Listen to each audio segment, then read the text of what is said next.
Please kindly confirm you can see my screen, class. Can you see my screen?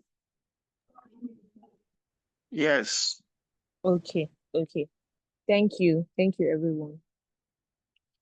Okay, so this is how we're going to do it. I'm going to read and we're all going to read together. I will call people at different intervals to read. So you must stay on the call, because if I call you and you don't read, it tells me that you are not following us and you are not together with us. Okay? So what is internal audit? Before I even start, let me ask us, based off of where we work, our interactions before now, what is internal audit? Faith, please, can you help us? What is internal audit?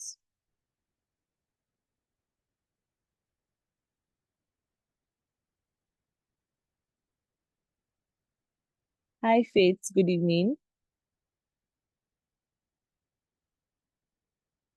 I see we have new people join us too. D, good evening. Faith, please unmute and explain to us what internal audit is.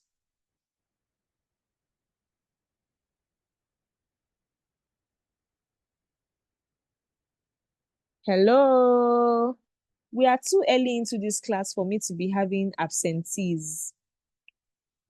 Mr. Quadri, please, do you want to help us? It's internal audits.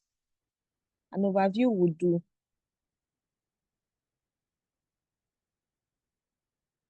Hello. Can everybody hear me? Yes, we can. Yes, we can hear you. Okay, so I was calling Mr. Quadri, and Mr. Quadri wasn't responding. So, Mr. Isang, can you speak where you are? Yes, of course. Okay. So, internal audits. Well, Yeah. from the last I could remember, I think internal audit consists of audit, review, and consists of audit and review for its own internal control purposes. Consists of audit, review, and investigation carried out by management for its own internal control purposes. Yeah. Thank you very much, Mr. Esang. Who wants to add to what he has said?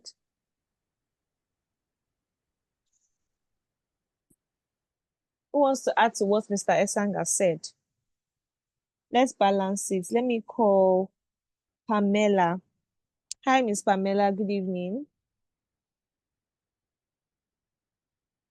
Hi, good evening. Good evening. So when you hear internal audits, what comes to mind?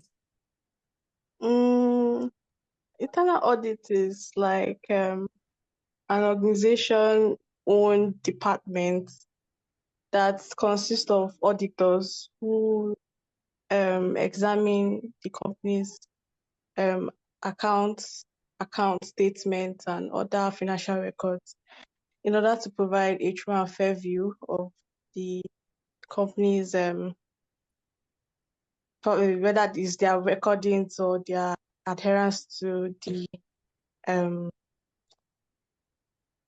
financial reporting frameworks. Okay.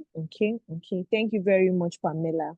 So it's clear that we have an image, right, of what internal audit is. But I'm going to pick something that Mr. Esang said, where he was like, it is a management function. It is an audit that is being carried out by management, like for their own records. Okay. So even from the name, it is very clear as to what it is.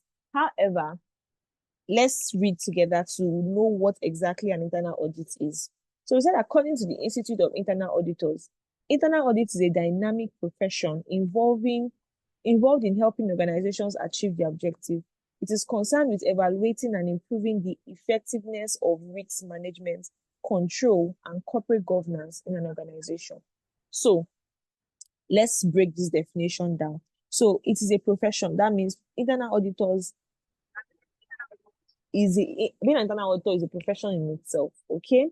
And what is the objective? The objective is to help organizations with what? Improving their effectiveness.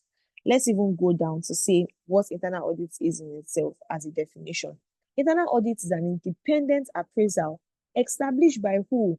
Management. I'm going to highlight it so that we can see it. Internal audit is an independent appraisal established by an independent appraisal system established by management for the review of the what? Accounting and internal control system as a service to the entity. So imagine people trying to be outside an entity looking at it, but from within the entity, because they are trying to check the accounting and internal control system, whether it is effective enough, right? Or it is as a direct function of management. Okay? Now, the role of internal auditing has become more significant in larger entities. One of the things that we need to know is that there is no legal requirement. Can you hear me? Hey, somebody is talking to another person in the background. That is not us. Hi, Sonia Patrick. Good evening. Okay. Okay, so let's just move on to our class. Now, there's no legal requirement for any organization to have an internal audit function. You know how for external audit, it is mandatory that any company that is a public liability company must audit their accounts. We know that, right? We know that, right?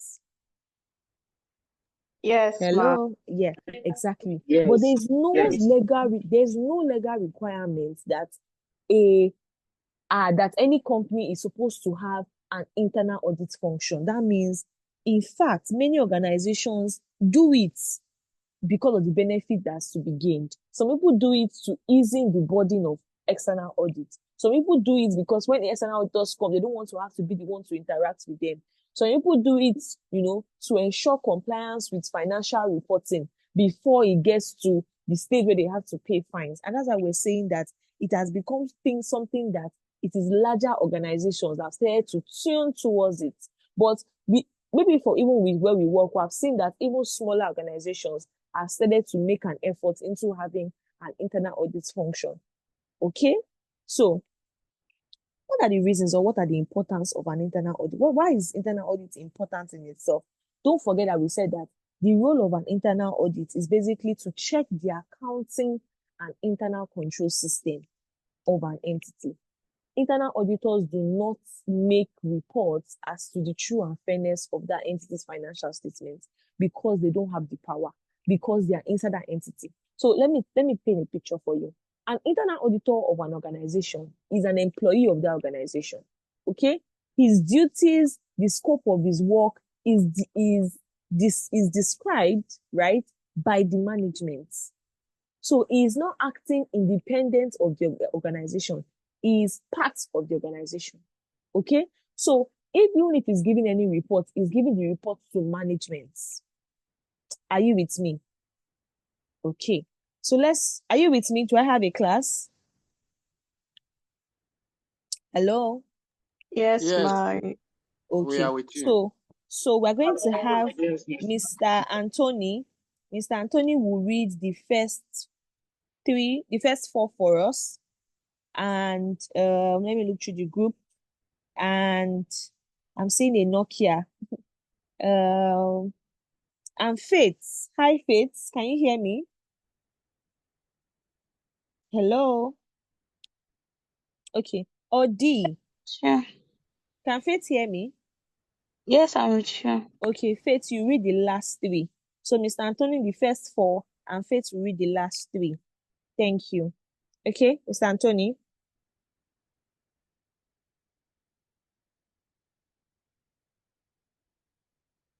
Hello, Mr. Anthony. Good evening, everybody. Good evening.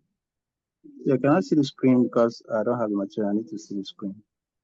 Okay, can everybody see my screen? Yes. Mr. Anthony, can you see my screen? Yeah, I can see your screen. Yeah, but it's just, I can see it. Yeah, it's okay now. Okay. Right. Okay, Internal auditor help management to monitor the control within their entity.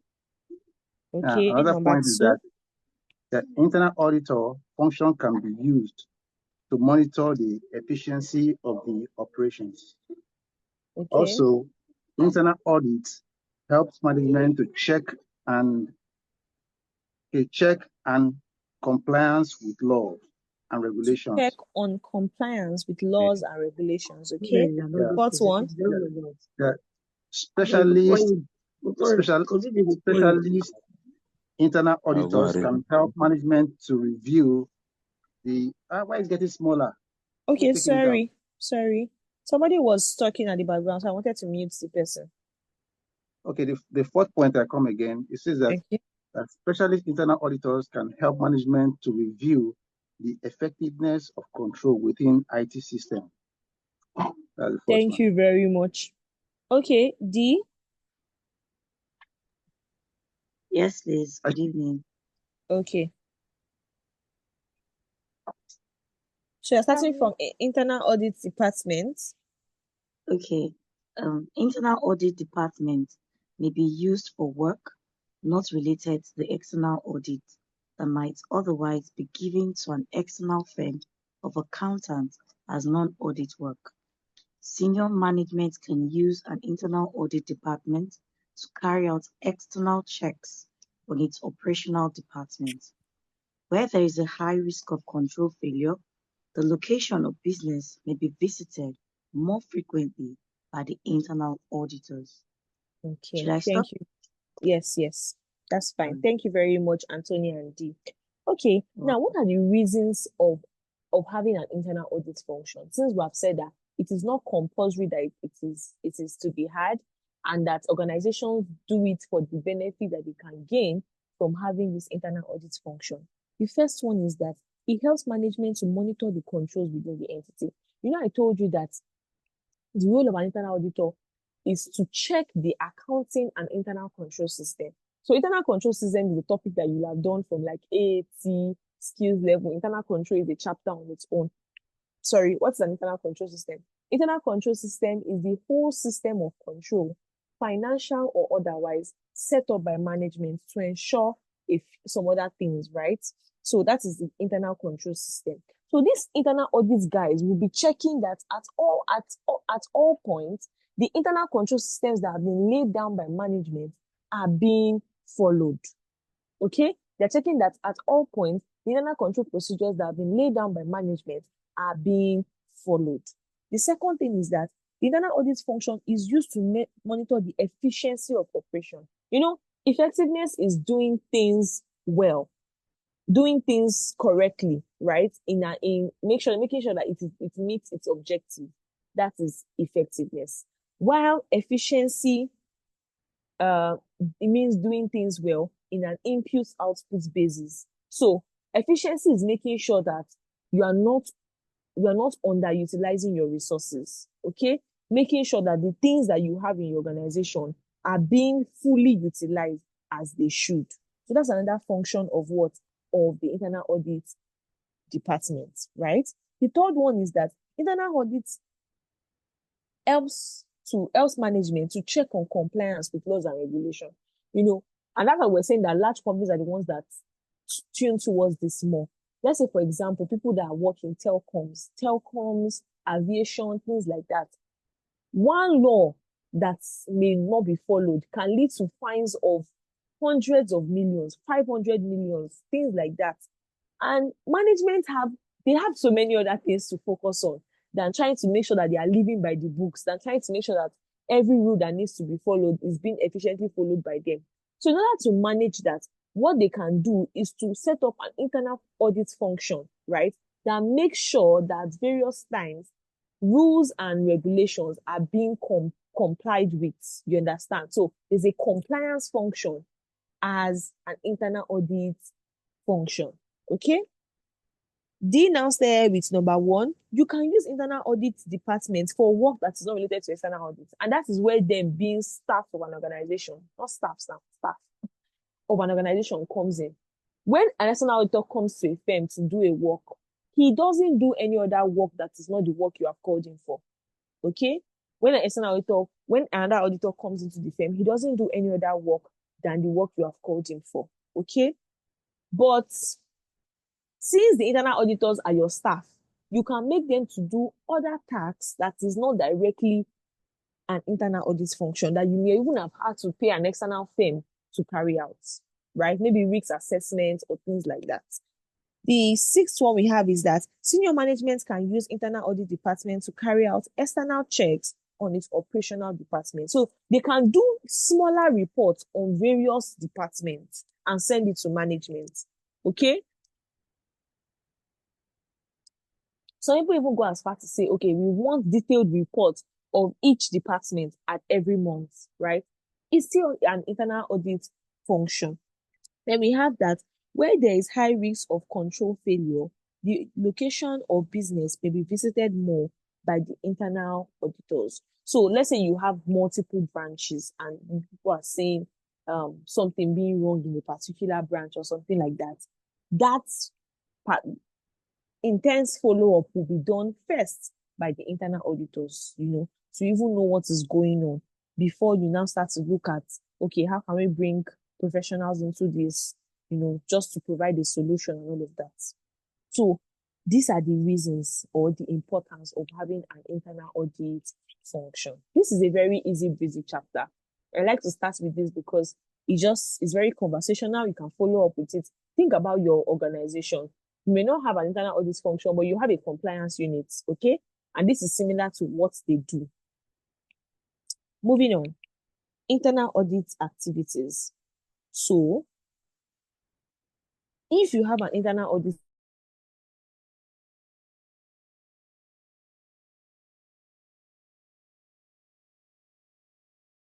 function, what are the things that you'll be doing in that department?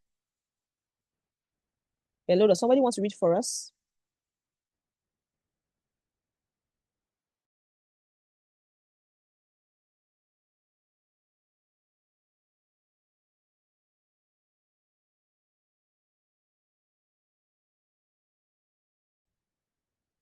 Somebody should read for us by themselves. I can't see what's on the screen.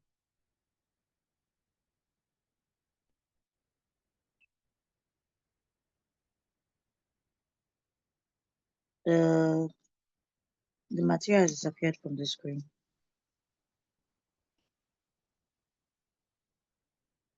Oh, sorry about Okay. that. Can you see my screen?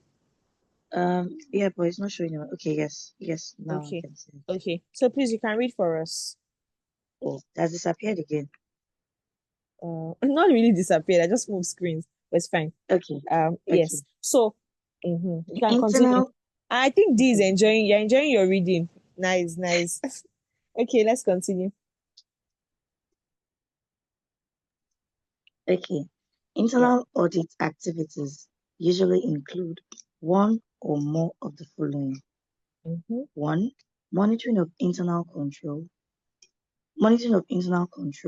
Senior management need to reassure themselves that internal controls are functioning effectively. 2. Examination of financial and operating information. An internal audit department might be given the responsibility for a detailed examination of financial and operating information. 3. Review of the economy, efficiency, and effectiveness of operations, including non-financial controls of an entity. 4. Review of compliance, internal, Review of compliance. Internal auditors review compliance with certain laws, regulations, and other external requirements, or with management policies and directives and other internal requirements. These investigations are often called compliance audits. Okay, thank you very much, Dee. Now, if you look at it closely, the reasons and the importance of internal audits are actually the activities of internal audits, right? The first one, they said internal audits help management to monitor the controls within the entity. And what is the first activity? Monitoring of internal control. Do I have a class? Hello? Are we seeing how the Hi. both of them are linked? Yes, no, we are together. We are listening to you. Exactly. So I said the reasons and importance of internal audit is closely related to the internal audit activity. I'm saying this in terms of students want to go into the exam more and cram all the subheadings, but if you look at it, you can pair them with themselves. The second one is examination of financial and operating information. An internal audit department must be given responsibility for detailed examination of the financial and operating information. And what we said here is that what internal audit function is used to monitor the efficiency of what of operations. Can you see? So the same way we said the internal audit function is reviewing the accounting and internal control system that is in place in that organization. That is where they get this their activity of doing what examining financial and what operating information. Okay. Sorry. The third one is review of economy, efficiency, and effectiveness. The 3 E's, PSAF students, the 3 E's are referred to as what? What are the 3 E's referred to as? What is another name for your economy, efficiency, and effectiveness? What is another name for it? Somebody should redeem us. The 3 E's. Yes. What are they called? What are You they have called? mentioned them already now. Yes, I These already mentioned internal- them, but yes, I said the 3 of them together. What do they call it? Wow. Think very well. Is in PISA. Value. Value Should I for say money. The value chain. exactly? Okay, Value, value value. for money. Value. Who said it? I am not sure. Oh, hi, Omotosho. Good evening. So it is called value for money audits. That's the 3 E. The 3 E's: economy, efficiency, and what? And effectiveness. So performing value for money audits is also a direct responsibility of your internal auditors. Now, what are the value for money? Number one is economy. Economy means doing things cheaply, right? So not cheaply, doing things at the most optimized cost, because cheaply is, you don't use that kind of word as a professional student, okay? But it just means doing things at the most optimized cost. Can you save money on a particular tax? If yes, you are being seen as economical. Efficiency means doing things well on an input output basis. We want to be sure that when we put 2, we are getting 6, okay? That is efficiency. While effectiveness means doing things objectively, okay? Making sure that the things you do achieve the purpose that you want them to achieve, right? So let's say, for example, you people are launching another product for more reach, or you're trying to increase your client base, right? If the product is being launched and yes, you are seeing sales, but it is the same audience that is buying it, you can see that yes, the product is doing well, but it is not achieving the purpose that you want it to achieve, right? That is effect. That is in translation in terms of effectiveness. But if we're looking at it in terms of efficiency, it is efficient because you are imputing and you are getting outputs. Okay. So that is the 3 E's. Now, for an internal auditor, what is it looking at? Is making sure that things are being done optimally in terms of cost, is making sure that input and output is efficient, and the third one is making sure that the processes at which these things are being done is effective. Okay, so that is value for money audits. Now, the fourth one we have is review of compliance, also related to the number 3 points here. Internal audit tells management to check on compliance. Hello.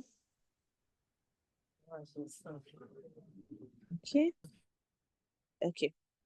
So review of compliance, like I said, it is the internal audit guys that have the function of checking that the organization is living by the books to avoid fines. And even if it's possible that okay, they have compiled fines, they rather go and report themselves and pay the money they are supposed to pay before the relevant authority catches up with them. Okay, so that is review of compliance. So you can see that there are 4 major functions now of the internal audit department. The first one is what? They monitor internal control. Number 2, they examine the accounting and operating information. The third one is that they perform value for money audit, which is your economy, efficiency, and what? Effectiveness. Then the fourth one is that they do what? They review compliance. Can you see that this chapter is actually flowing, Abby? Any questions to this point? Hello? Any question to this point? Let me call somebody. Let me call somebody and ask them a question. So, hi, who do I want to call now? Hi, Mr. Kelvin. Good evening. Mr. Kelvin. So, from what we have said, yes, good evening. So, from what we have said, do internal auditors have a responsibility of making sure that the financial information of the organization is true and fair? From what we have said, Yes. Is it a function of the internal auditors to make sure that the financial information of the organization is true and fair? no. Exactly. Okay, so it is that they perform their own functions, right? They review the financial information, but it is not that they give a report that, okay, this information is true and fair. Okay, so please let's take note of that. So does anybody have any question for me to this end? Anybody, any question? Any questions to this point? Okay, in the absence of any, we'll just move on. Now, this goes to our next subheading. And what's our subheading? The difference between external auditors and internal auditors. You are already a professional student. If anybody asks you to differentiate between anything and anything, the biggest or one important thing that you must put in place is all this scope, right? This scope or the factors. So if you put the factors by this side, you would have what to write. So let's use for example, what is the role of the external auditor? To express an opinion as to the truth and fairness of the financial statement. Okay, it's going to come and put that. In my opinion, we have not found anything that shows that the financial statement is materially misstated, right? Okay, but what is the function of the internal auditor? Somebody should read for us. To examine what? To examine what? Hello? To examine the system and controls and assess risks in order to make recommendations to management for improvements. Okay, so they are doing the examination and they are reaching out to management that, oh, we think we should do this, we think we should do this, we think we should do this. But like I said, it is still a management function. And management still decide what will be done eventually. So that's the role of the external auditor and internal auditor. Okay, next one, the power. The power of an external auditor is guided by statute. So according to CAMA, the powers of an external auditor has been enshrined in it. But the power of an internal auditor has no statutory requirements. The power is based off what management has given it. You go to an organization, they have a very strong internal audit and compliance department. Like, they don't play with them. You get. And you go to another place, internal auditor will just be dropping reports. No, nothing will be done about it, right? And this tells you the attitude of management towards internal auditing itself.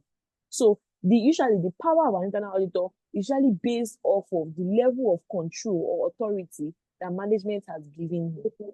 Okay? Are we together? This room is too quiet for me. Are we together? Yes, we are. Yes, we are. We are together. Okay. So appointments. So yeah, let's echo it. Appointments. Who appoints the external auditor?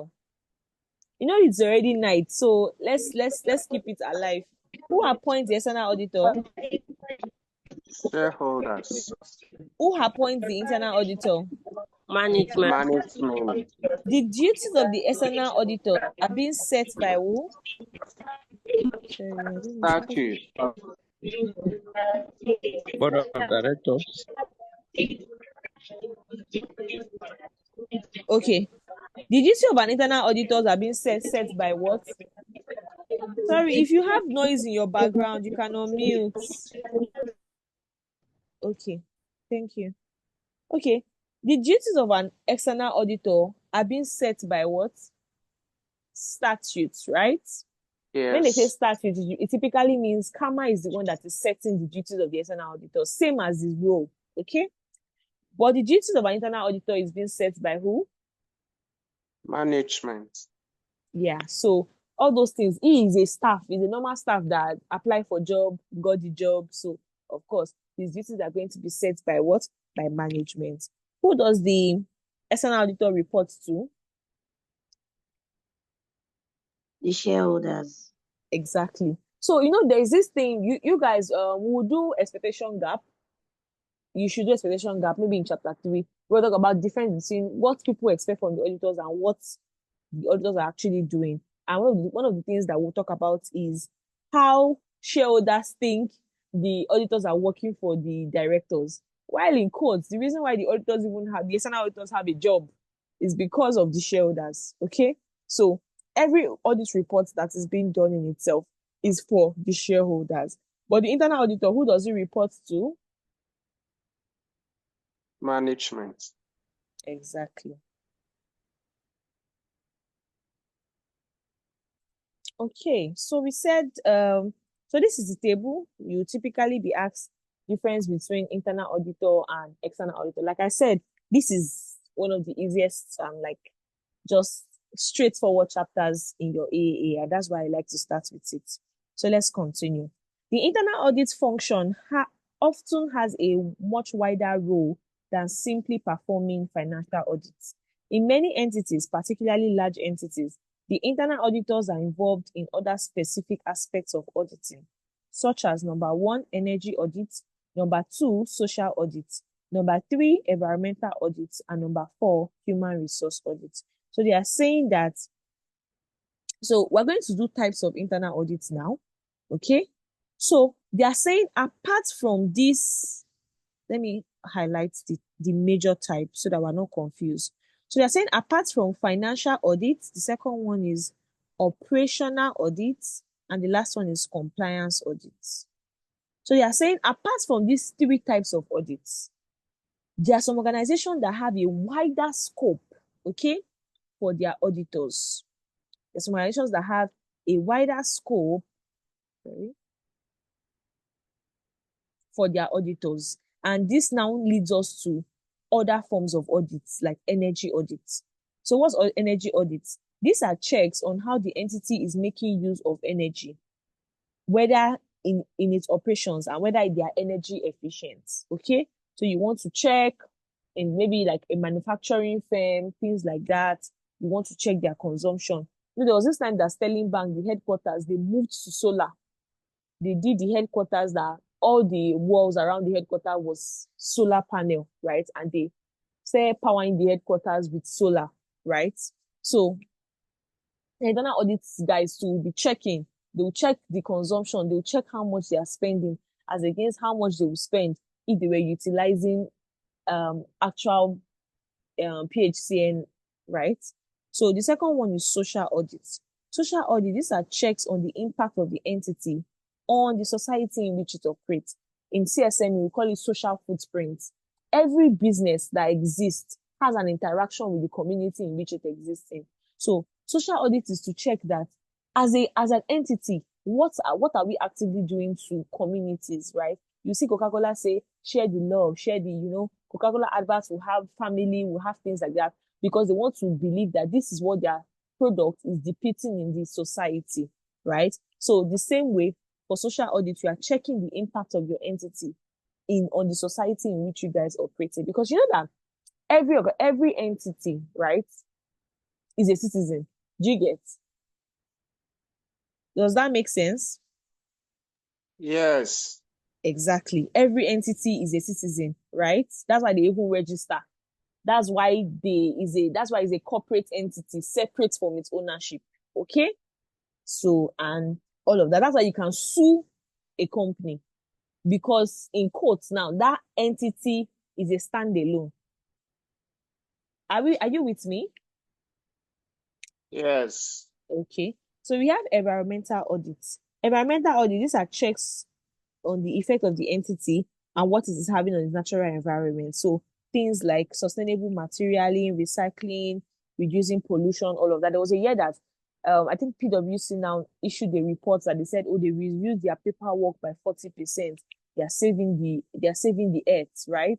So you see people say things like while even this thing about hybrid work, as much as it is advantageous to the staff members, there's also companies saying that okay, we're reducing our energy consumption and we're saving the world, because in the emergence of things like all these ozone layer depletion, global warming, okay, things like that, all activities that companies have, it has a longer term effect, okay? And these are the things that they will report to when they're talking about audits.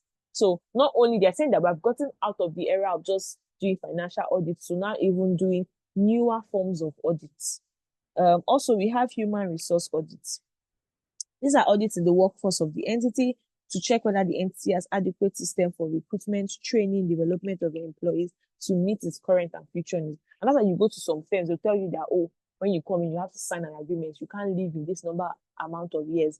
It's because maybe they've done some particular kind of surveys and they've seen that their employee turnover is a lot, okay? And there's some other people that will tell you that we don't hold down talent, right? There's no point holding down talent. If you are good, you are good. If you want to stay, we know what we bring as an organization. You decide if you want to be part of us or not. So things like this, there are other forms of audits that you can make your internal auditors do for you, right? Apart from the routine financial operations and compliance audits. Okay? So I want somebody to read the types of audits for us. You stop at outsourcing. Like just stop right at the beginning of this. So let me look through my wonderful list again. Ogene Tega's iPhone. Good evening, Ogene Tega. I don't think we have met you. Even Olajumoke Pelumi. Can we meet you, the two of you? I can see Abiola Adeyemo as well. Blessing Ose. If you have to introduce yourself, I think we can even use that as an icebreaker. We're almost 1 hour into the class, so we can use that as an icebreaker. So Ogene Tega's iPhone. Good evening, let's meet you.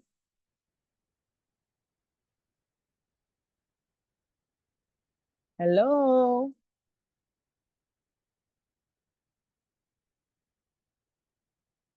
Hello. Olajumoke Pelumi, good evening. Can you hear me? Good evening. Yeah, good evening. Have you introduced yourself in this class? No, at all. I joined very late. Okay, so please, we want to meet you. So what we did was typically get our names. You can say your location if it is not Lagos and what you do. Yes, I think that's fine. Yeah, my name is Olajumoke Pelumi. Okay. I stay in Lagos actually. Okay. Solo Lagos, and I'm an accountant. Okay, that's good. That's good. Nice to meet you. Yeah, same here.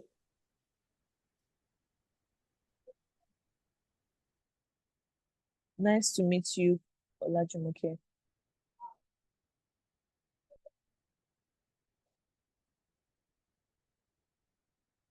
Okay.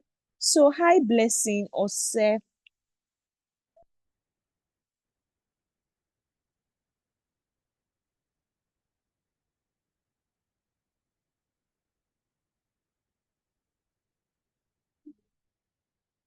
Can we meet you?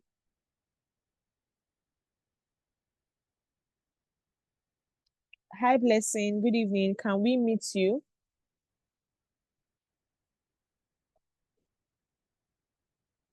Hello, Blessing.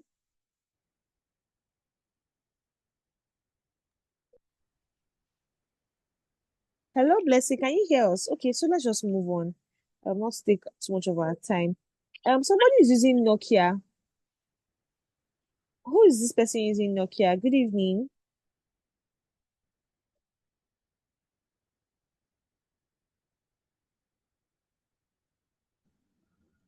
Yes, that will be me. Yes, good evening. Have you Good introduced evening. yourself? I want to meet you. Yes, my name is Shino Ayedei. Joining the Zoom class from Kaduna State. Okay, good evening. Yes, ma'am.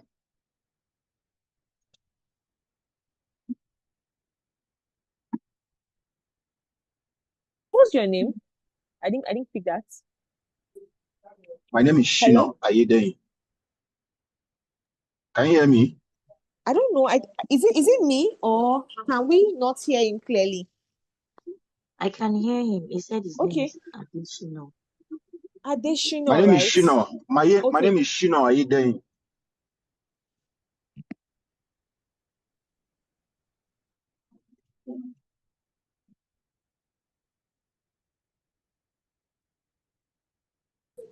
Yes. Hi, Additional. Good evening. You said you're from Kaduna, right? Hello? I can hear you, ma. Say, Yes, you said you are joining us from Kaduna, right?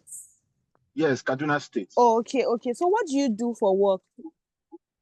Yes, I'm an internal controller, hybrid fit, Kaduna. Ah, wow. You guys, you see, my mind was just telling me that let's ask this person. Let's ask. So you people see now, who will I call that is on the same frequency? So D, now you think that I should just leave the call, Abby? Let Mr. Additional continue. What do you guys think? As far as an internal control of, eh? Just continue. Don't worry, continue. Okay, me, I should continue. Mr. Additional, are you sure you don't want to continue? It's fine, no, I can leave it. So that was just a joke. Very good. Very nice to have you on the call. Looking forward to a good time as well, as we unfold together. Okay, so if you are in a Yeah. place where you can speak, I want you to read for us types of internal audits. So I've already highlighted the part you are reading. You stop at outsourcing. So please, you can do us the honors. Thank you. Okay? You have the floor, sir. Hello? Hello? I don't know. Can you guys hear me? I can hear you. I can hear you. Mr. Additional, can you hear me? Is he still on the call? Okay, I'm not sure he's here anymore. Okay, no problem. Please, somebody that's available to read should kindly read for us. Thank you. Okay, so let me read. Yeah. Types of internal audits: Mm-hmm. financial audits, Mm-hmm. operational audits, compliance audits.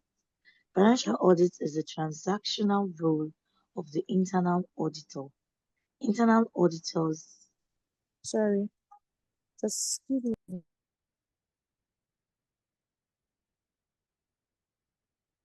Internal auditors may be asked by management to review accounting records and other records to substantiate figures appearing in financial statements and management accounts. This work overlaps with the work of the external auditor. Operational audits examine the entity's internal control procedures and whether or not the control systems that have been established by management are operating effectively. Compliance audits: internal audits can be used by management as a tool to confirm that significant laws and regulations are being complied with by the company. Outsourcing by a company means arranging Thank for you an very external. much. Thank you. I want you Okay, to stop. I want you to stop all at right, outsourcing. Yeah, I want you to all right. stop at outsourcing. Yeah, thank you. So No, these are when they ask you anywhere that what are the three functions of an internal auditor? Your answer is financial, operational, and what? Compliance. Financial is a traditional role where they review the accounting record and other substantial figures, right? Operation is basically where they check the internal control procedures and whether controls have been effective. While compliance it is used by management to check that laws and regulations are being complied with. And this is where you now write that functions include the energy audit, social audit, environmental audit, and what?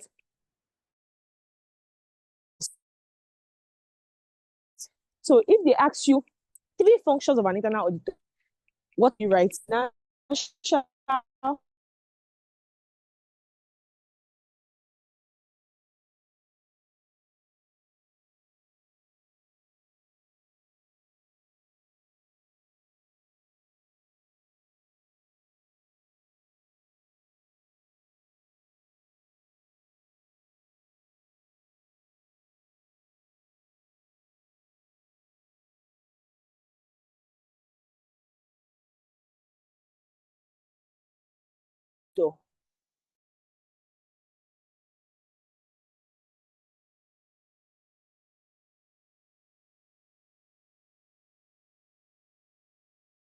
are we together, everyone? Yeah, we can hear you now. Okay. So you lost me for a bit. Can you hear me now? Yes. Okay. So I was just basically saying that brings us to like the end of internal auditing itself. So this chapter has internal audit and outsourcing. Now, like I said, because internal audit is not a compulsory function to be performed, some organizations outsource it. Okay? So because internal audit is not a function, it's not a compulsory function to be performed, some organizations outsource this function.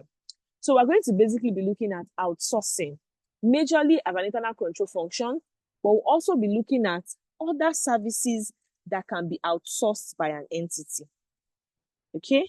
We're also going to be looking at other services that can be outsourced by an entity. And it's quite simple. What is outsourcing? When we're growing up, okay? When you have a family function, how is the cooking done? Somebody can tell us in this class. Growing up, when there's a family function, how was the cooking done? Please help me so that I can help you. I know it's already past some people's bedtime here, but these are the sacrifices that we make. So please, when we had a family function growing up, how was the cooking done? By the ladies. By the ladies. Is that Yes. who is that person? Let me look at the person's face very well. Let me look at the name and monitor it. Okay. Hi, Mr. Shino. By the ladies.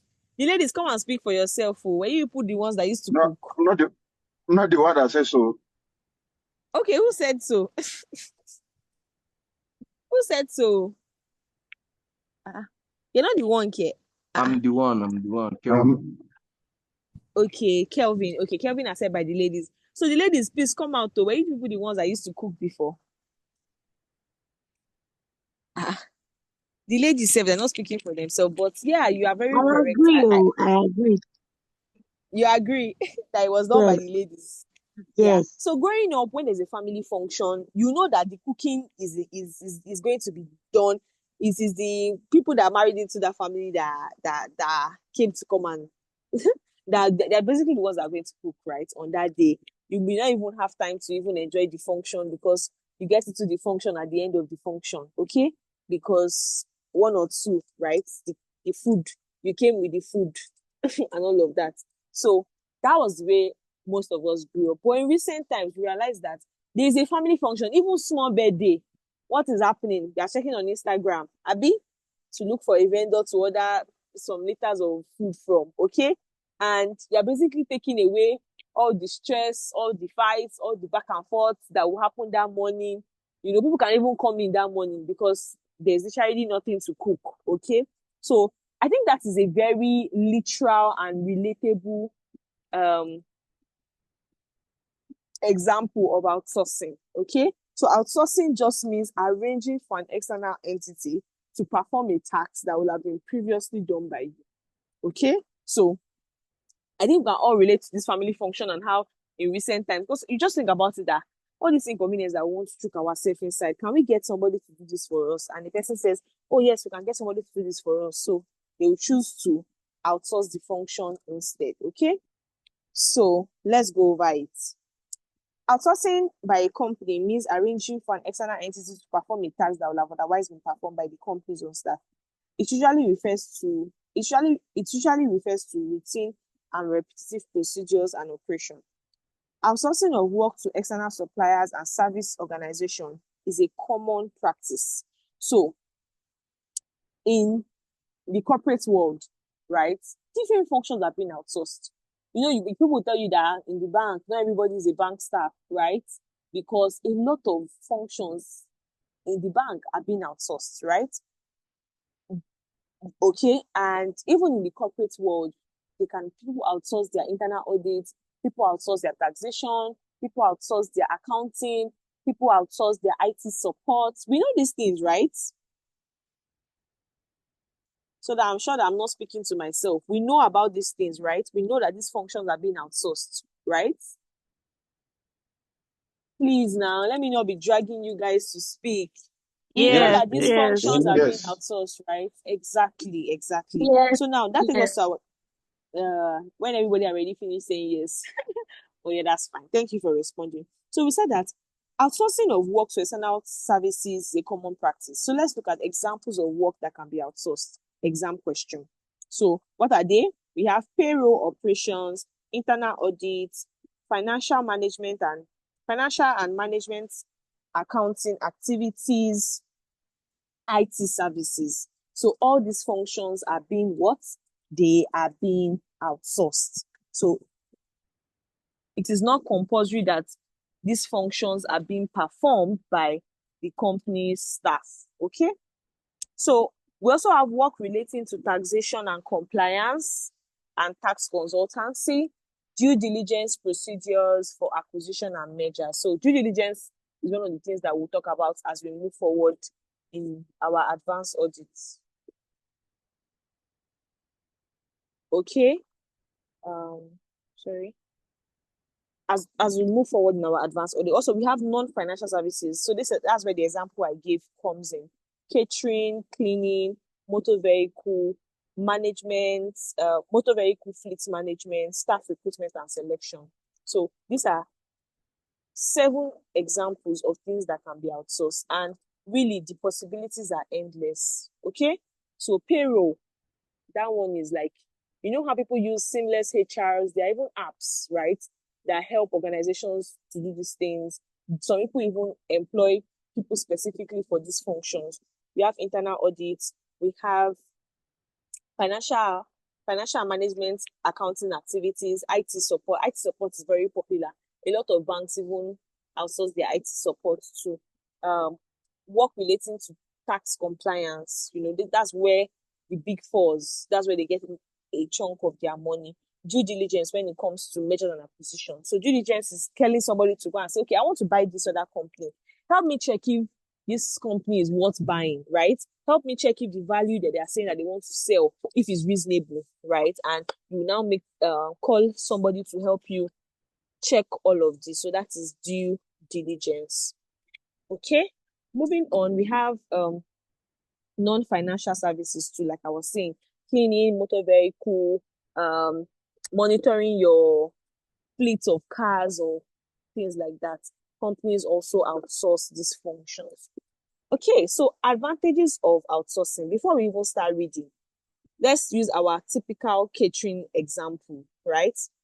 What are the advantages of outsourcing? And I like the girls, not girls, the women in the room to be the one to say it. Like, what are the advantages of outsourcing? Why do you think that in the end, it doesn't really matter who cooks as much as it's rice, Abby? So why do we think outsourcing is more advantageous? It saves time and stress. It saves time and stress. The way this said this time and stress is very personal. Okay, another person. We have 14 people on this call. This room is supposed to be buzzing. Please. So Okay, it gives next one. room for you to do other important activities, I guess. It gives room for you to do other important activities. Okay. Next one. The outsourced staff are more like professionals since they're already in the business for a very long time, so they know what. Exactly. You that you cook, you may go better cook the rice now. The salt will be plenty. They'll still be dragging in people, but that's the rice that the person cooks every day. So they must as well know about this thing. Very excellent. Another person. Another person? I'm liking the response. I really love it. So let's have two more before we move to the disadvantages. Oh yeah, oh. Sometimes it aids accountability. Sometimes it aids accountability. Like how? What do you mean? Like in company, let's take for instance, like a fleet manager that is either they give it to outsourcing for cars in the Yes. company. You know, sometimes Yes. maybe if you give to manager, at least you need it's something that you arrange. Maybe this social amount you are going to pay at the end of the month. The you outsource, they are the people that will cater for their driver, for maintenance, for everything. You only know how much you are paying at the end of the month. But if they are Yeah. you are the one that is giving the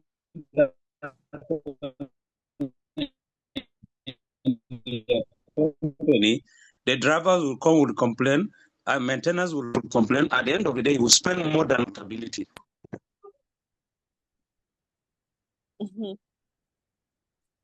I think we lost you for a bit, but I totally understand you, sir.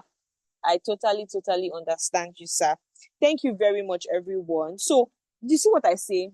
It is just thinking. Let's look at the answers that have been written down for us. The first one is cost saving. It may be cheaper. Not saying that it is always cheaper, but it may be cheaper to outsource a function.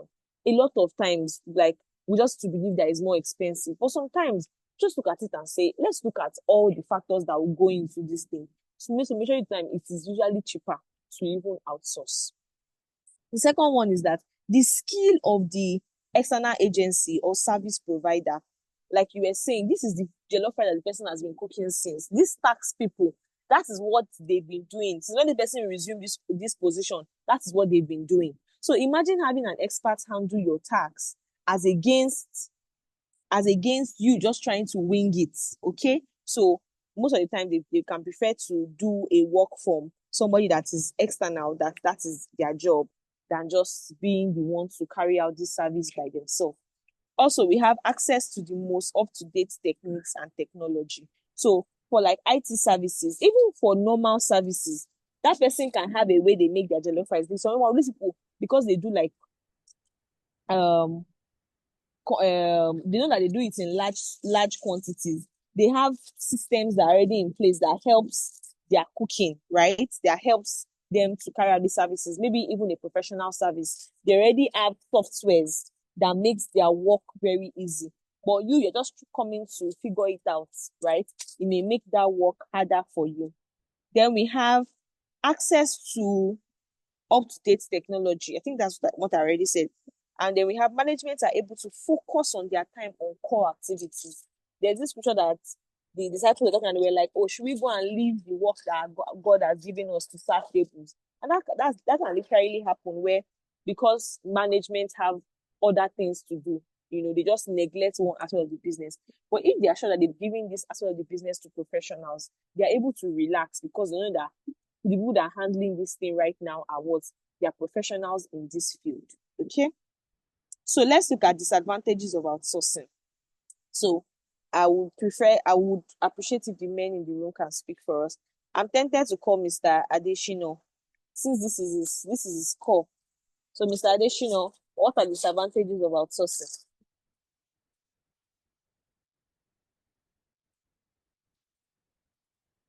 Hello, Mr. Adeshino, what are some of the disadvantages of outsourcing? Hello.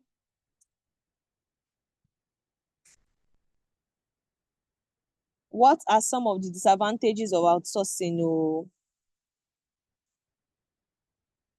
okay, anybody. Let's use anybody. Please, anybody can speak, please. Sorry, one disadvantage is if you don't pay well, they'll do any out job for you. Even if you pay well, they can still do any out job for you, right? Well, very correct, Jumoke. Very correct. Okay, next one. It exposes or reveal the confidentiality of the company. Yes, confidentiality, very important, because you have to start telling somebody your life problem. Oh, in our family, we don't use to use too much pepper. I'm just trying to use that example. But let's say, for example, for fleet management, right? Somebody now knows the in and out of your movements.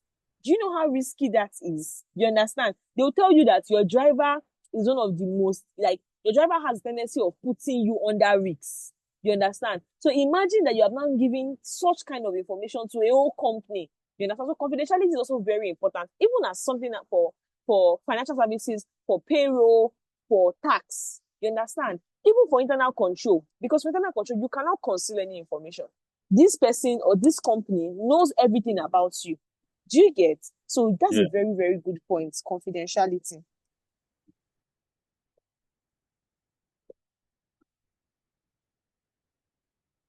Okay, next one.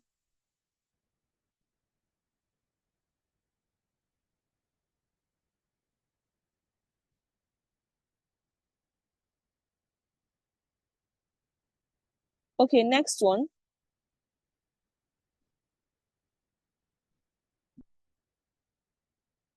Hello. Another point, another point. And no other reason. So confidentiality, them not doing your job well. What else?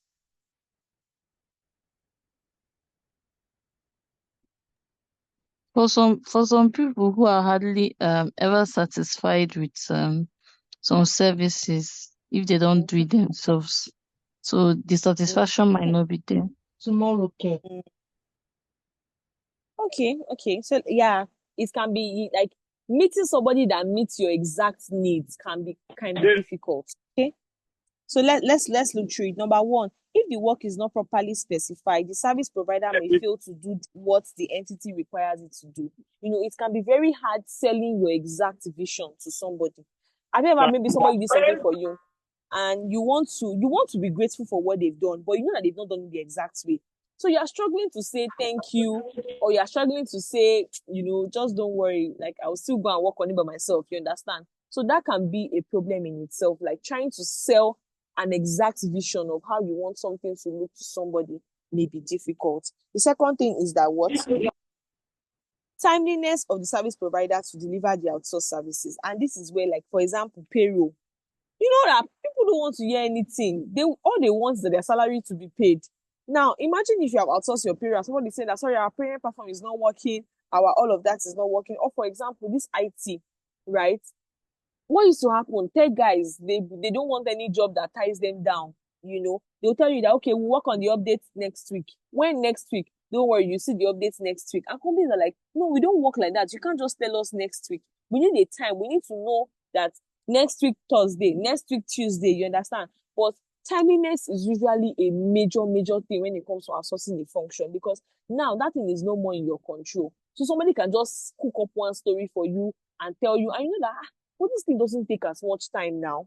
Okay. Then the third one is that there may be problem negotiating an appropriate fee. So because we said that it can save costs, sometimes there's so much back and forth with pricing. Like how so your mother will say, vegetable for 55,000, alone leaf, alone kinikon, and then you are going back and forth with the price, all of that, and then companies say, okay, we want to go and do our cost benefit analysis. We want to go and check how much it will cost us if we employ somebody to be doing this, and if we outsource it. There can be so much back and forth trying to negotiate an appropriate fee for this particular thing. Okay. Next up, we have that management needs to ensure that the service provider gives the organization an appropriate level of priority and care. That one too is very important. Imagine you that have used to pamper your staff. You don't used to use them to play. You now outsource your payroll and somebody is not paying your staff on time. Not that you're not giving them money, but due to their own negligence, right? Your staff are now starting to suffer. You understand? So making an outsourced service be seen as the same regard as you want it if it was in-house can be very difficult. Like I said, selling a vision to somebody can be quite difficult. Okay. So moving on, we have outsourcing internal audit function. That's where we got to this point where we're starting to talk about it. So we said some entities outsource the work of an internal audit function. When this happens, the service provider is often the accountancy firm that provides the entity with external audit services. The following factors need to be considered when an entity is outsourcing any of its internal audit function. Okay, so if you're an entity and you want to outsource your internal audit function, what must you be thinking about? Number one, the accounting firm you're outsourcing it to must have a greater level of independence than your entity staff, right? That is the reason why you're outsourcing it. The second thing is that they must have access to highly trained specialists and employees. The reason why we're outsourcing it is so that we can get a better service, okay? And if the service will not be better, why are we now outsourcing it? If we'll still be teaching the person what to do, why are we now outsourcing it? Third one, we have that the accounting firm must have a greater number of employees available for urgent audit assignment. This one is a whole thing, because what happens a lot of times is that firms outsource services, and then these other organizations do not prioritize these firms, okay, when the services are being outsourced. Then we have that what professional code of ethics and standards of behavior should regulate the accounting firm. You know, you want to believe that these people have guidelines that they work with and they must follow it. Okay. And then we have that the accounting firm may be sued for breach of contract or negligence, and they should have professional indemnity insurance to meet up the claims when a negligent work has been done. What are we trying to say? You want to believe that if anybody messes up here, I can take you to court. But if it is my staff, I will just be issuing warnings, oh, don't do this, don't do this, don't do this. But if I'm engaging with an entity, we're going to sign a contract, and if for any reason you are not following the terms of our contract, I have the right to do what? To sue. Okay? So, okay, see, we still have a few things, but let's see how far we can go. I wanted us to also treat some past questions, but we can do that first thing into our next class. Okay, so let me do like this. Send a reaction if you are still on the call. If you are still with us, can I get a reaction? Okay, Kelvin is still with us.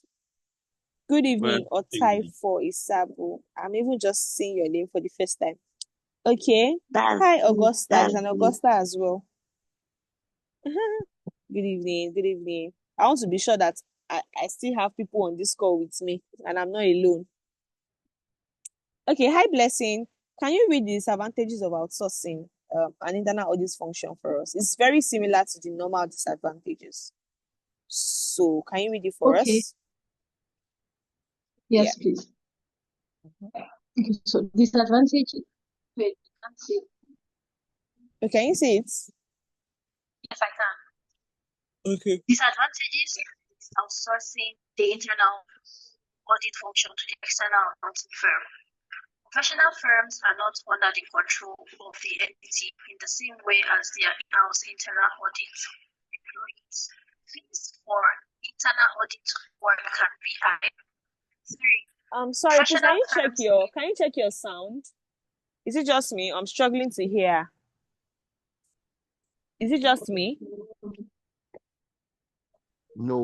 Okay, do you want to try again? Listen. Okay. Okay, should I let me go again? Yeah, but struggling to hear you. You have like feedback. Let me. Okay. Okay. Is it better now? No. I'm not sure. Maybe it's from my end, but yeah, I don't think it's better. Okay, thank you, Blessing. Let's not stress you. Let's not stress you. Somebody wants to help Blessing out because we're struggling to hear. Oh yeah, now.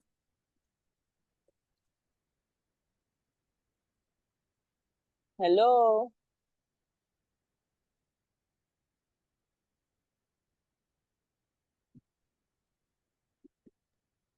Disadvantages with outsourcing the internal audit function to the external audit accounting firm.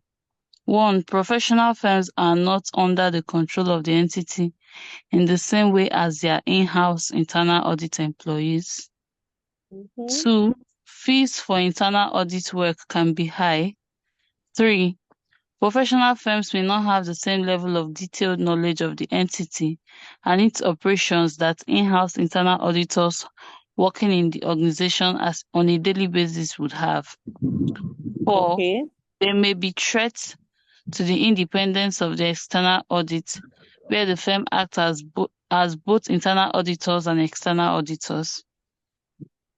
Okay, thank you very much. So you can see that it is similar. They just streamlined this specifically to internal audits, right? So the first one is that professional firms are not under your control. Second thing is that fees can be high, right? As regards to what you'll have been paying somebody that is your staff, right?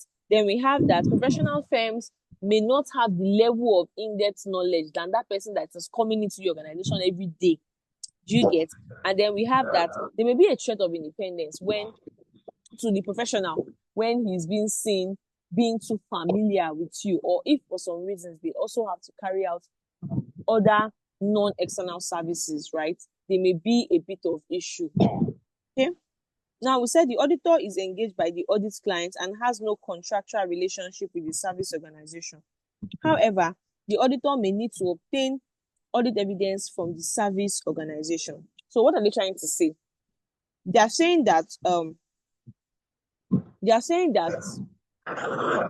when you outsource a particular function and you want to get information from that company that you have outsourced it to, what happens? Now they're trying to say that the auditor may claim that, okay, I don't have any relationship with this contractual people that you have contracted with. This is you I have a matter with, right? Provide me with the information I need. However, they said the auditor may need to obtain audit evidences from the service organization. Are you with me? He may need to obtain audit evidence from the what? From the service organization. Now, clearly, it is important that if the service organization controls any accounting information of the client, the contractual relationship between the audit client and the service organization should include an obligation for the service organization to provide the auditor with all the information that it requires. So you're just trying to say that you cannot outsource an internal audit function and an external auditor is coming to meet you that, okay, XYZ Limited, we need this information about these people that you did internal audit for. And you say, oh no, I cannot give you. You understand? That is not going to work because you have a fiduciary responsibility to provide the external auditor with all the information that he will need for that audit. Now, what are the issues that the auditor should consider in a situation whereby she's not able to get, like when a particular function has been outsourced, right? When a particular function has been outsourced, what are the issues that the auditor should consider? So he's going to consider materiality. How material is this information that I need? You understand? And that is what would even say whether he will continue to push for the information to be gotten, or whether he would say that, okay, I don't think it's as relevant as I was thinking it was. The second thing is, if you outsource a function, do I have accessibility to the records? You understand? If you outsource a function, do I have accessibility to the records? The third one is control risks. The auditor will make an assessment of the controls in the outsourced operations. A system audit will be done to satisfy that the control system in that outsourced service is accurate. So, I was saying that it's sometimes hard to get somebody that rates the organization the same way. You may be a very ethical company, but the company you have outsourced to, they don't place a level of control in their operations, okay? So he will also want to check for what? For control risks. Next thing, he will check for compliance. When a work is being outsourced, the auditor will consider how to gather evidence about the compliance with the regulation. Example is the need to check compliance with tax regulations for deductions from tax. So the auditor is checking that these people that we outsource to, are they doing the right thing? Like, are they complying with the relevant laws that they should comply to. Okay? Then we have transfer of information. It may also be necessary to check the procedure for the transfer of information between the service organization and the audit client to establish how information is being transferred and how often it is transferred and the method of transfer and if the method of transfer is reliable. So you're basically checking that this information that you're getting from this client, are you sure you are securing it, right? Hope it is not that anybody has access to this information that you're getting from this client in the spirit of an outsourced function.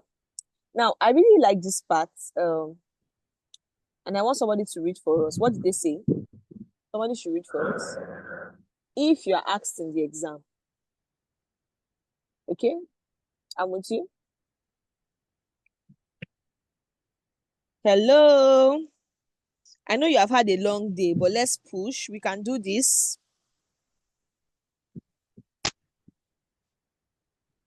Okay, let me try. Okay. If you are asked in an exam question to comment on outsourcing any function, remember to think specifically about the relevant function you are being asked about and think through factors such as 1. The logistic and practical issue of the outsourcing operation. 2. The confidentiality associated with the source information. For example, in respect of payroll, pension details are considered highly confidential by staff. 3. The speed of the technological advancement in the area. 4. The responsibility for the function. For example, the directors will still be legally responsible to ensure that proper accounting records are kept, even if they are outsourced them. Are you with me? Hello? Hello? Hello? Network ni. Hello?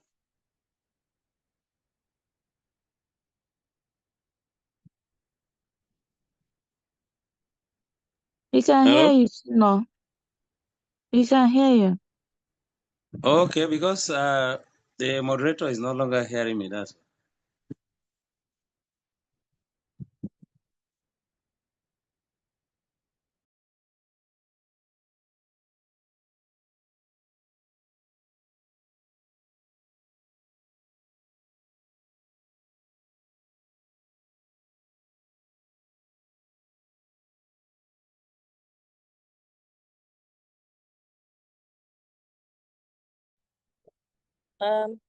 Very sorry. I don't know how my network. Can you guys see my screen? Can you hear me? yes, we can see the screen. We can hear you now. Oh, I don't know what's going on. Okay. So, yeah, you can continue. The confidentiality associated with the information, the speed of technological advancement in that area, and the responsibility for the function. Who will be responsible? So now, one thing you need to understand is that Sorry, we because can't see your screen any longer. okay.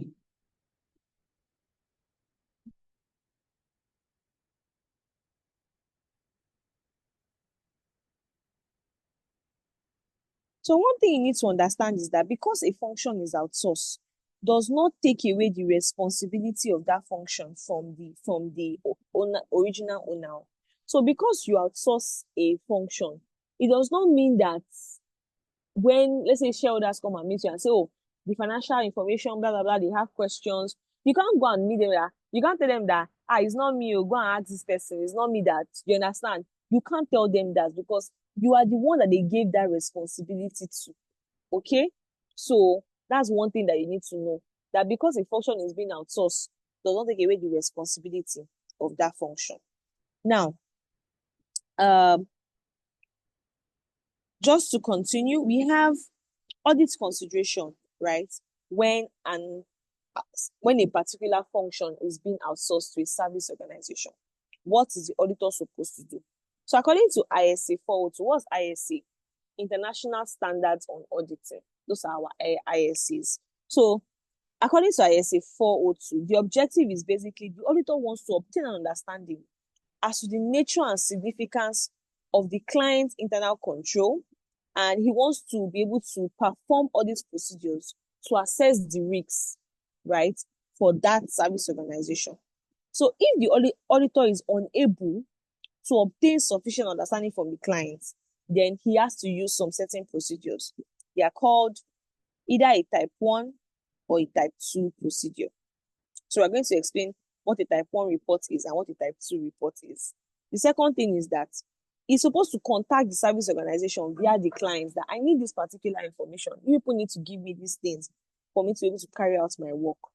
If he's still not getting the information, he has to consider whether he should visit service organization. Should I go there by myself and go and collect my information? And then we have use another auditor to perform the procedure. Maybe it is you that is being delivered. Use somebody else perform the procedure to check whether you are not missing out on anything that should have been considered. Now, what is a type 1 report? A type 1 report is where the service organization, that means the people you have sold the tax to, give you an overview of the work that has been done. Is a description of the service organization's system, their control objective,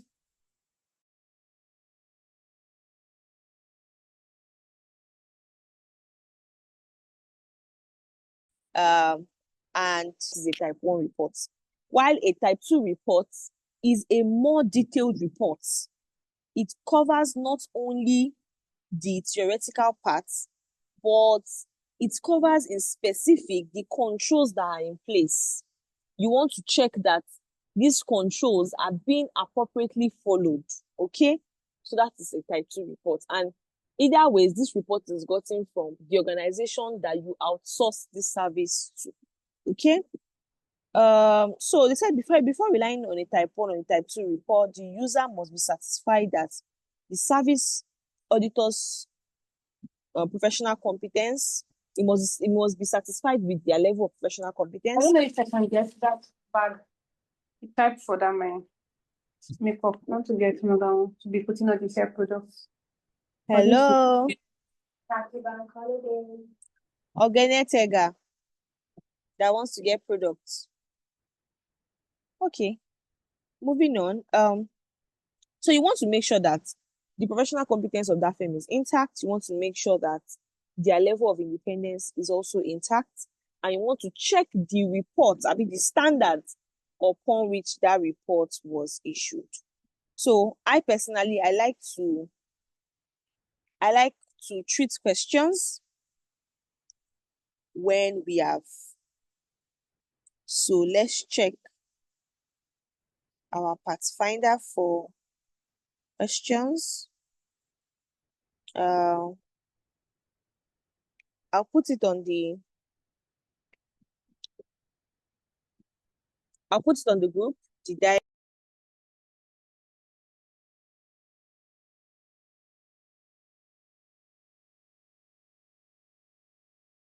Sorry, I was speaking, but I was muted. So let's put down November 2022 question 6. I've sent the past question to the group, so you may want to look at that. And November 2019, question 1 and 3.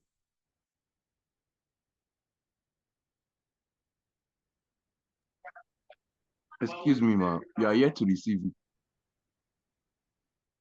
We are yet to receive what? The question. Can't see it there. Yeah, I'm putting it on the chat, and I sent the whole past question to the group. I'm coming. You see my screen now.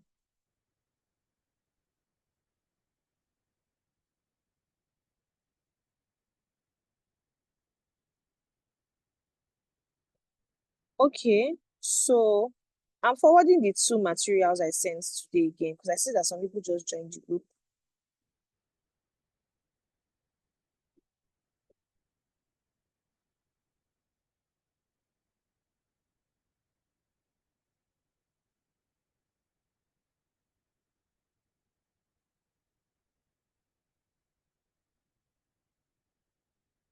Ask questions. So November 2022, question 6, and November 2019, question 1 and 3.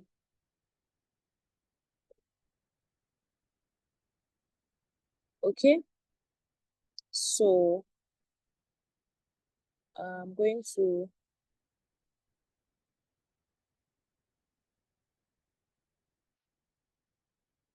can also open it from your end.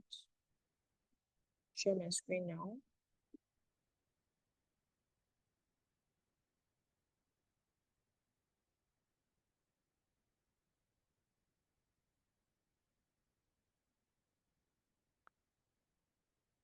Can you see my screen? Yes, we can see. Okay.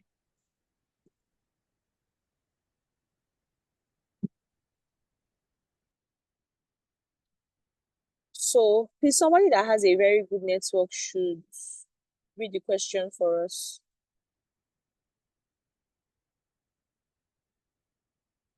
Hello. We're now treating past questions. Oh, hello. We are with you, only that the network is not stable. Is it my network? Like, which person's network is not stable? Can everybody hear me? Yes, we can. Okay. Question 6. The internal audit of Oluvia Bank has been accused of collusion with staff in committing monumental fraud. The following types of fraud were common: check suppression, fraudulent bookkeeping to overstate income, and inflation of the worth of the company's assets, intercepting replaced customers' card, fraudsters impersonating senior managers or chief executive officer, online banking fraud such as shipping, malware attacks, and clone websites, impersonating the owner of accounts or using fake documents to open accounts under someone else's name, no proper know your customer conducted. The bank examiners came and were surprised at the level of fraud in the bank and has requested for management to do something about it urgently. After the supervisory visit, the board of directors discussed the issue with the bank external auditors, who suggested that the bank can outsource the internal audit function. The board of directors has looked at the suggestion as being better and mandated the managing director to act fast and give them details of this at the next board meeting. The managing director has requested for your firm to write a report to enable him forward the issue to the board of directors required. Discuss the main reasons for outsourcing an internal audit function. What are the main reasons for outsourcing an internal audit function? This is not in any direct survey. That's like the 3 marks. What is the main reasons of?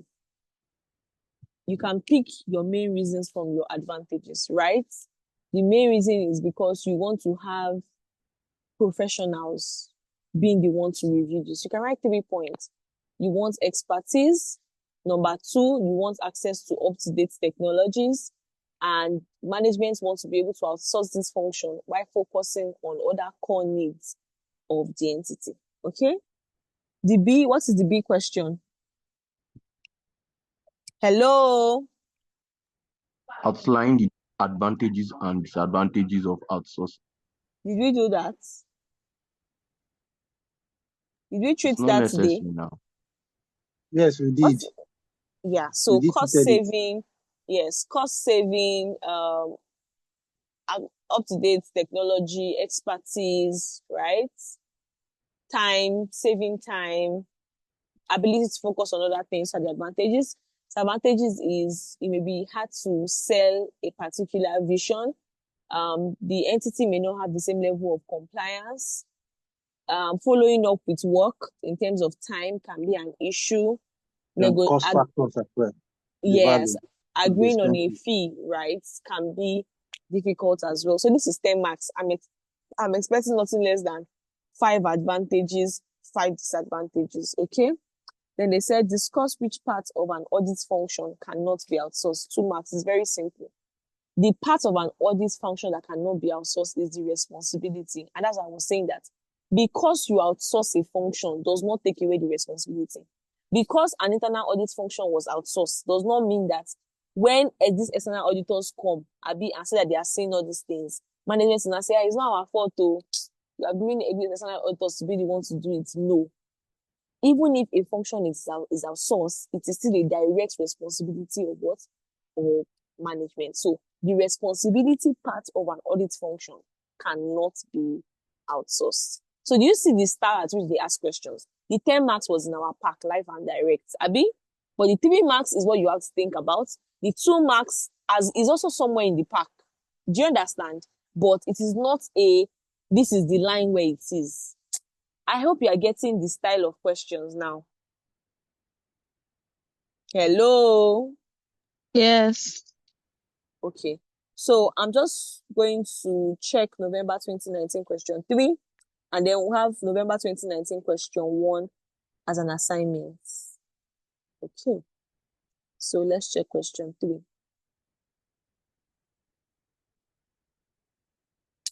They said you should describe an internal audit function. What's an internal audit function?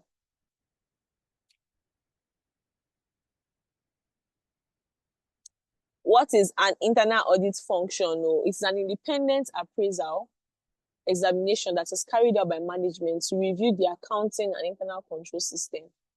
Right? 4 marks. Abi, how many marks is that? 2 marks.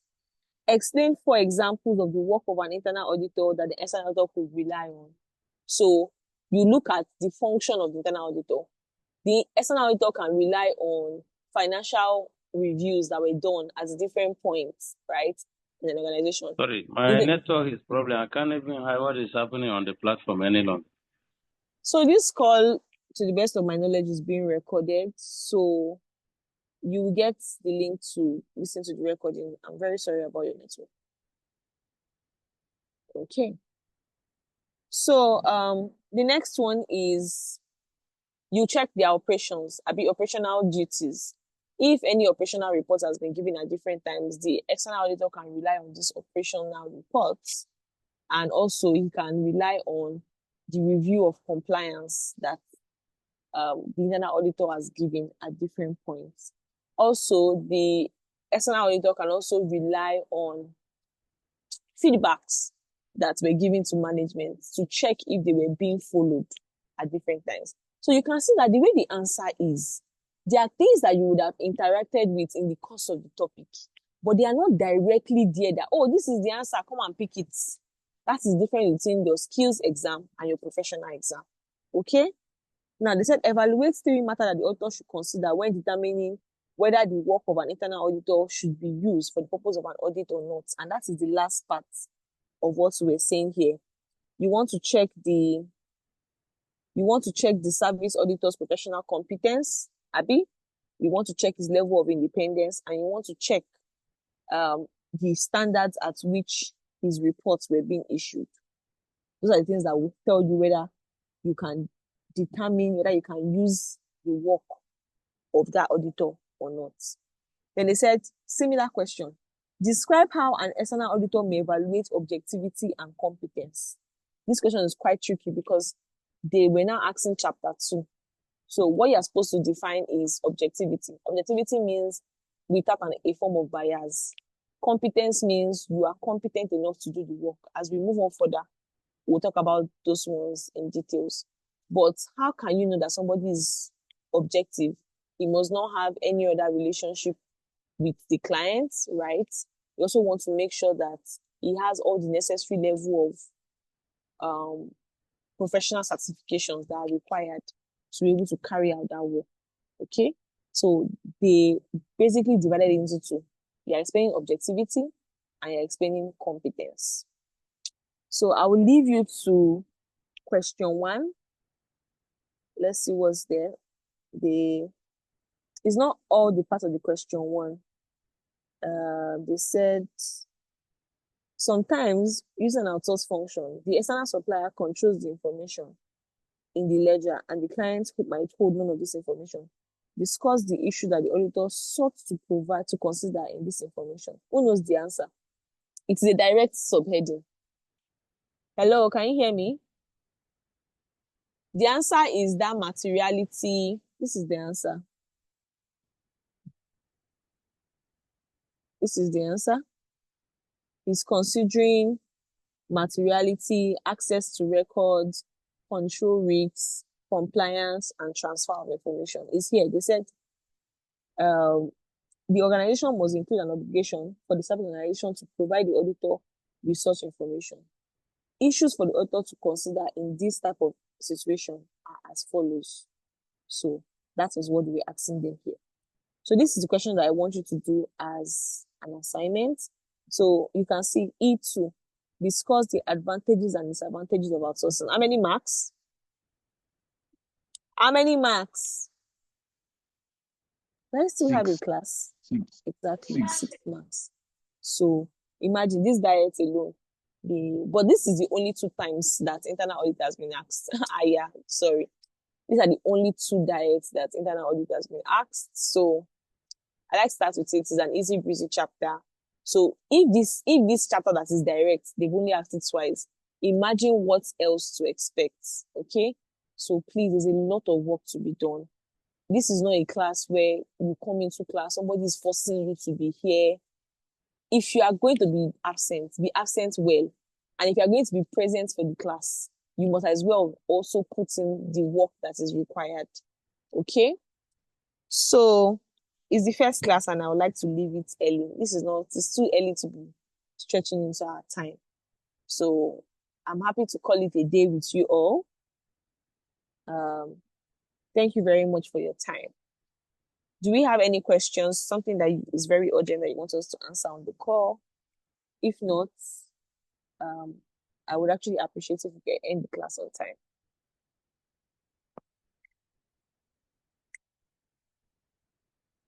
Hello? Hello, any question? No questions. Okay.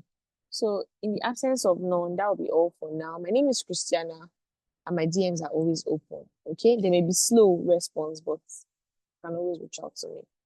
Thank you very much for your time. And that will be all for now. Welcome to Thank you. Thank you.